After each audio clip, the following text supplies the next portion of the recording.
Hey, what's up, everybody? It's Tim here, Heinen's Vinyl, your friendly neighborhood vinyl guy. Um, Got the inspiration to do this one, so I thought I'd just run with it. What you see behind me, some fairly iconic or classic albums that we all know and love. But these are albums that were introduced to me at a very early age, say 10, 11, maybe 12 for like King Crimson or something like that. And there was a lot more. I just don't have this frame for them all, in the picture. Things like Yes and Uriah Heep and stuff like that. But my uncle and my aunt were very kind enough to share their musical passion with me. At an early age, I remember, like, like at 10. Being able to have access to their stereo equipment, which was at the time really high end stuff. I always remembered them having stereo equipment, and that just mean like a rinky dink little thing. Like nice stuff. They took their music seriously. There was a lot of care. There was a lot of protectiveness of it. Friends came over, they weren't allowed to touch it. It was like, no, if you want to hear something, let me know and I'll put it on for you. But they taught me how to use their stereo equipment, how to use their reel to reel, how to use their turntable and care for their records. So at a very early age, I really was indoctrinated into the care and love of music and the physical form. And that continued after my uncle's passing. My uncle passed when I was in high school. He was only in his mid-30s. But my aunt was always there to kind of talk music. It was what we did. When I went to go visit my grandparents in Virginia Beach, I would make sure I spent time with both my uncle and aunt. And then when my uncle passed, when my uncle passed, my aunt, and she, we would go to see, local shows. A lot of times she really showed the importance of just how music can help shape, a young life.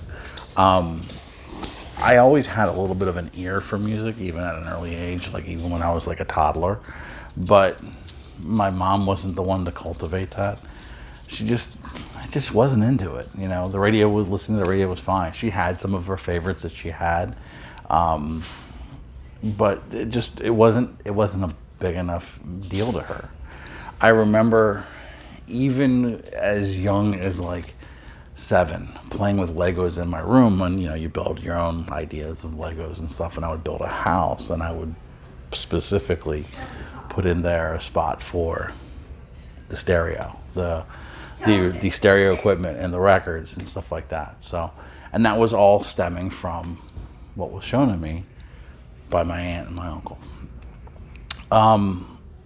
So through all that, I got to experience, Dark Side, age 9, Jethro Tull, age 9, Led Zeppelin, age 9, Stevie Wonder, age 10. Up here, Stevie Wonder.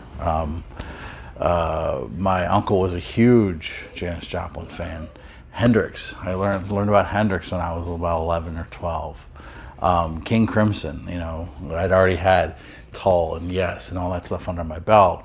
My aunt and my uncle just kept piling on more. And then even, like I said, after my uncle had passed, I would still spend time with my aunt, go over there. We would sit there and listen to music and just talk. And music was always a part of what we were doing. It was always around us. And it wasn't because we didn't have anything else to talk about. We would stay up late at night talking. But it was just a part of who we were. I share this because, like I said, I was just inspired to talk about where my passion came from. But also recently, the women here in the VC have come under some fire and some scrutiny. And I say all this to say, don't give up. Don't let negativity and hate win. You have a voice and you're sharing your passion, and that's a beautiful thing. And we need more of that from everybody. But would I have possibly discovered these if it wasn't for my aunt? Maybe. I mean, some of these are pretty iconic records. I would have stumbled across a couple of them, I would think. But the memories there with them, listening to them with my aunt, talking about music with my aunt, and talking about politics or life events or whatever, those memories wouldn't be there. She turned me on to some amazing music, and I have shared some with her as well. But it was that sense of, hey, there's a spark in this kid. Let me see if I can help ignite it. And what you're doing here in the VC by sharing your passion and talking about what you love, hopefully is igniting someone else to go down and check out some of these artists that you love so much. So it's really important that you can hopefully find a voice to continue. Push away from the negativity, move away from the negativity, block it away. That's not who most of us are. Most of us are wanting to hear your voice, and most of us want to understand what it is that you're so passionate about. Maybe we already know that music and it'll be a great memory trip, or maybe there's something new for us to discover. But please, don't stop. Don't give up. There are many of us here who respect you and want to hear your voice. Folks, if you're so inclined to share what drove you to music, please do. And at the end of the day, let's remember, we only get one chance to do this. Let's do it right. Love you all. Take care. Peace.